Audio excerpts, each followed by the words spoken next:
नमस्कार फ्रेंड्स, आज आपण समीक्षा सिद्धांत या विषयातील घटक 4 उपघटक भाषा विज्ञान आणि आधुनिक साहित्य समीक्षा या घटकाचा आज आपण सविस्तर अभ्यास करणार आहोत. या घटकाचे मुद्दे आज आपण सविस्तर समजून घेणार आहोत.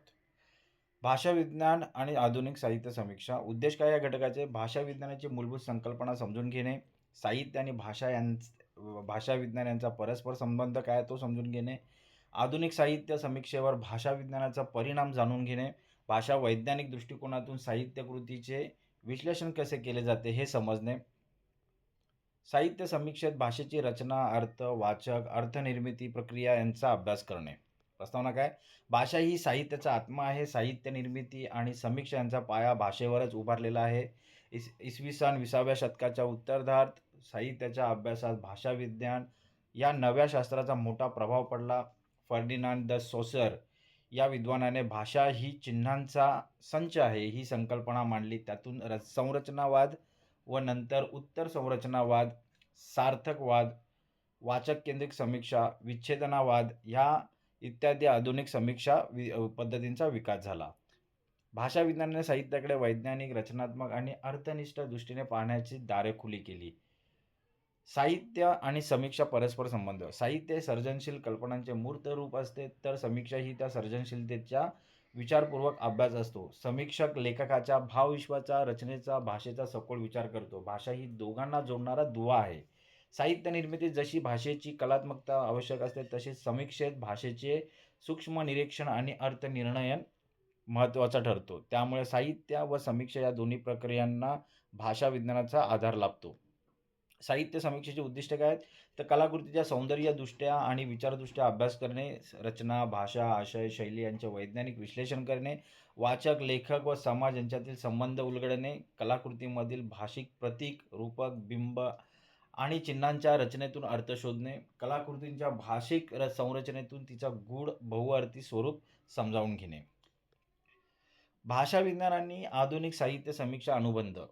भाषा विज्ञानाने आधुनिक साहित्य समीक्षेला वैज्ञानिक आणि पद्धतशीर दिशा दिली आहे.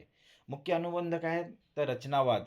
सॉशरच्या विचारांवर आधारित या पद्धतीत साहित्यकृतीची रचना, प्रतीके आणि भाषेतील घटकांचा अभ्यास होतो. उदाहरणार्थ कथेतल्या व्यक्तिरेखा, घटक, वाक्यरचना, प्रतीक यांचे आंतरिक संबंध तपासले जातात. सार्थकवाद.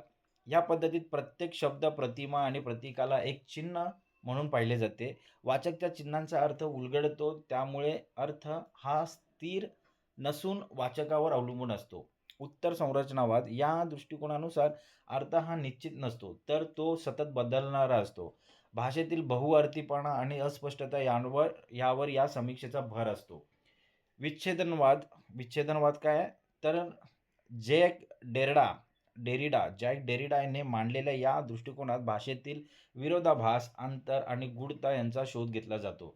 कलाकृतीतील लपलेले अर्थ आणि विचारांचे स्तर विच्छेदनवादात उघडले जातात. वाचक केंद्रित समीक्षा.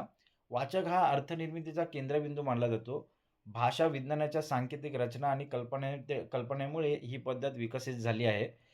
स्त्रीवादी, उपनिवेशवादी आणि सांस्कृतिक समीक्षा. भाषेतूनच समाजातील सत्तासंबंध, लिंगभेद आणि संस्कृतीचे प्रतिबिंब दिसते. हा विचार या आधुनिक प्रवाहांनी पुढे नेला आहे. समरोप काय आहे?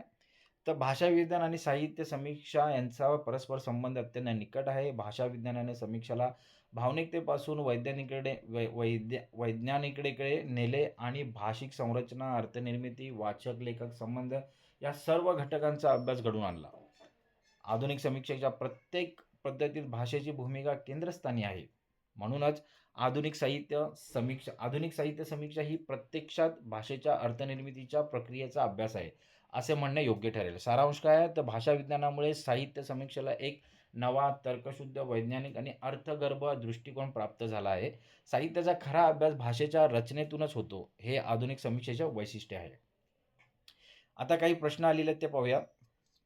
प्रश्न 1. भाषा विज्ञान आणि आधुनिक साहित्य समीक्षा यांच्यातील अनुबंध सविस्तर स्पष्ट करा. 20व्या शतकात भाषा विज्ञानाने साहित्याकडे पाहण्याचा दृष्टिकोन पूर्णपणे बदलून टाकला. फर्डिनांड द सॉसर यांनी भाषा ही एक चिन्ह व्यवस्था आहे असे असे मानले, ज्याचा परिणाम साहित्य समीक्षेवर झाला. वैज्ञानिक दृष्टिकोन भाषा विज्ञानामुळे समीक्षेला केवळ रसास्वाद न राहता वैज्ञानिक शिस्त प्राप्त झाली आहे. संरचनात्मक अभ्यास साहित्यातील घटकांचे पात्र, जसे की पात्र, प्रसंग, शैली यांचा परस्पर संबंध तपासले जाऊ लागले. अर्थनिर्मिती, अर्थ हा लेखकाकडून वाचकाकडे कसा प्रभावित होतो, यात भाषेची भूमिका काय आहे, याचा अभ्यास केंद्रस्थानी आला. थोडक्यात काय, तर आधुनिक समीक्षा ही भाषेच्या रचनेचा आणि त्यातून निर्माण होणाऱ्या अर्थाचा शोध घेणारे शास्त्र बनले आहे. प्रश्न 2, सॉसुअर यांच्या भाषाविषयक संकल्पनांनी साहित्य समीक्षेला कोणती नवी दिशा दिली आहे? फर्डिनांड द सॉसुअर यांना आधुनिक भाषा विज्ञानाचे जनक मानले जाते. त्यांच्या खालील संकल्पनांनी क्रांती घडवली आहे.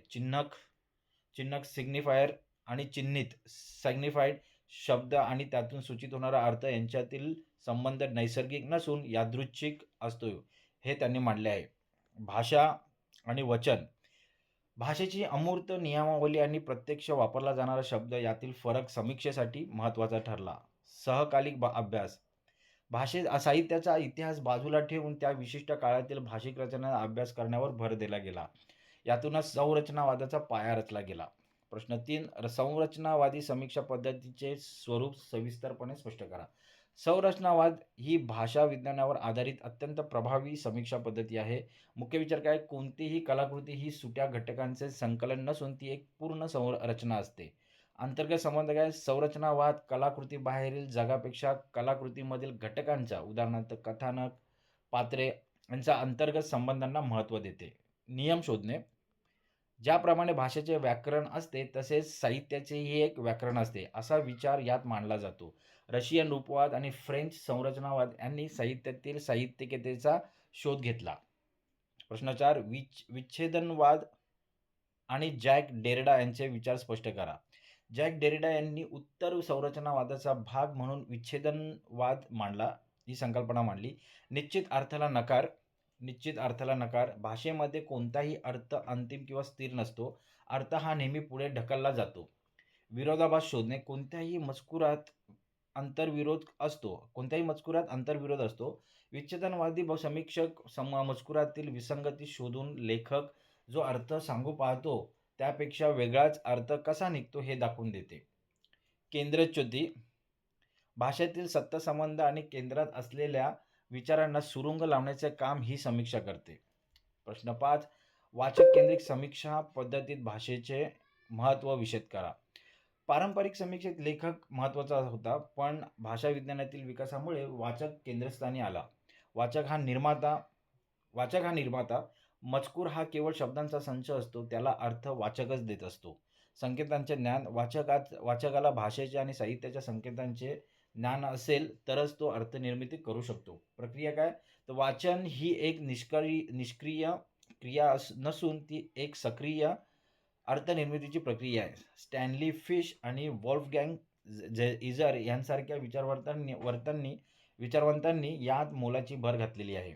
प्रश्न 6, सार्थकवाद म्हणजे काय? साहित्याच्या संदर्भात त्याचे विश्लेषण करा. सार्थकवाद आणि चिन्ह मीमांसा हे चिन्हांच्या अभ्यासाचे शास्त्र आहे. चिन्ह म्हणून साहित्यातील प्रत्येक शब्द, प्रतिमा, रूपक हे एक चिन्ह असते. सांस्कृतिक संदर्भ, चिन्हांचा अर्थ केवळ शब्दकोशात नसून तो संस्कृतीत असतो. उदाहरणार्थ पांढरा रंग हा कुठे शांततेचा तर कुठे दुःखाचे चिन्ह असू शकते. अर्थाचे स्तर, वाचक चिन्हांच्या रचनेतून कलाकृतीचे गूढ उकळतो. साहित्यातील प्रतिमांच्या मागे दडलेले अर्थ शोधण्यासाठी सार्थकवाद अत्यंत उपयुक्त ठरतो. प्रश्न 7, आधुनिक साहित्य समीक्षेतील स्त्रीवादी आणि उत्तर उपनिवेशवादी प्रवाहांचा भाषा विज्ञानाशी संबंध स्पष्ट करा. या आधुनिक प्रवाहांनी भाषेला केवळ संवादाचे माध्यम न मानता सत्तेचे साधन मानले आहे. स्त्रीवादी समीक्षा, पुरुषप्रधान भाषेत स्त्रीचे अनुभव व्यक्त होऊ शकत नाही, म्हणून स्त्री भाषा असा विचार मांडला गेला. उत्तर उपनिवेशवाद, वसाहतवाद्यांनी आपली भाषा लादून स्थानिकांची संस्कृती कशी पुसून टाकली याचा अभ्यास भाषेद्वारे केला जातो. सत्ता संबंध, भाषेतून लिंगभेद, वंशभेद आणि वर्गभेद कसे जपले जातात याचे विश्लेषण या समीक्षा पद्धती भाषा विज्ञानाच्या आधारे करतात. आता काही टिपा आल्यात त्या समजून घेऊया. भाषा चिन्हांचा संच. भाषा म्हणजे काय? चिन्हांचा संच. सॉसरच्यामध्ये भाषा ही चिन्हांची एक पद्धत आहे. यात चिन्हक म्हणजे शब्द, ध्वनी आणि चिन्हती संकल्पना मिळून चिन्ह बनते. साहित्यातील शब्द हे केवळ माहिती देत नाहीत, तर ते विशिष्ट सांस्कृतिक चिन्हे म्हणून कार्य करतात. टिप 2. साहित्य आणि भाषा विज्ञानाचा परस्पर संबंध काय? साहित्य हे भाषेच्या माध्यमातून साकार होते. भाषा विज्ञान भाषेच्या नियमांचा अभ्यास करते, तर समीक्षा साहित्यातील भाषेच्या वैशिष्ट्यांचा अभ्यास करते. विज्ञानामुळे समीक्षेला वस्तुनिष्ठता प्राप्त झाली आहे. टिप 3. उत्तर संरचनावाद. संरचनावादाने अर्थाला स्थिर स्थिर मानले होते, पण उत्तर संरचनावादाने अर्थाची स्थिरता नाकारली. भाषेत अर्थाचे अनेक पदर असतात आणि ते काळानुसार बदलत राहतात. हा विचार यात मुख्य आहे. टिप 4. भाषिक भाषिक प्रतीक आणि रूपक. साहित्यात कवी किंवा लेखक थेट अर्थ न सांगता प्रतीके म्हणजे सिम्बॉल्स वापरले जातात. भाषा वैज्ञानिक समीक्षक या प्रतीकांची निवड आणि त्यांची रचना कशी केली आहे यावरून कलाकृतीचा खोलवर अर्थ लावतात. टिप 5. शैली विज्ञान. साहित्यातील भाषेचा अभ्यास म्हणजे शैली विज्ञान होय. लेखकाची शब्दनिवड, वाक्यरचना, अलंकार यांचा वैज्ञानिक पद्धतीने अभ्यास करून त्या लेखकाची शैली कशी वेगळी आहे, हे शैली विज्ञानाद्वारे तपासले जाते. टिप 6. चिन्हक आणि चिन्हती. चिन्हक म्हणजे उच्चारलेला शब्द किंवा लिहिलेले अक्षर, तर चिन्हती म्हणजे त्यातून डोळ्यांसमोर येणारी प्रतिमा. या दोघांमधील संबंध समाजाच्या संकेतांवर ठरलेला असतो. हे आधुनिक समीक्षेचे एक महत्त्वाचे सूत्र आहे. टिप 7. अर्थनिर्णय प्रक्रिया. मजकुराचा अर्थ लावण्याची ही एक कला आणि शास्त्र आहे. वाचक आणि मजकूर यांच्यातील संवादातून अर्थ कसा निष्पन्न होतो याचे विश्लेषण या प्रक्रियेत केले जाते. तर मित्रहो, आज आपण समीक्षा सिद्धांत या विषयातील घटक 4, उपघटक आ, भाषा विज्ञान आणि आधुनिक साहित्य समीक्षा हा घटक आज आपण चांगल्या प्रकारे समजून घेतलेला आहे. हा घटक अधिक चांगल्या प्रकारे समजून घेण्यासाठी हा व्हिडिओ तुम्ही वारंवार पहा, जेणेकरून या घटकाचे मुद्दे तुम्हाला चांगल्या प्रकारे समजतील. तर आज आपण इथेच थांबूया. धन्यवाद.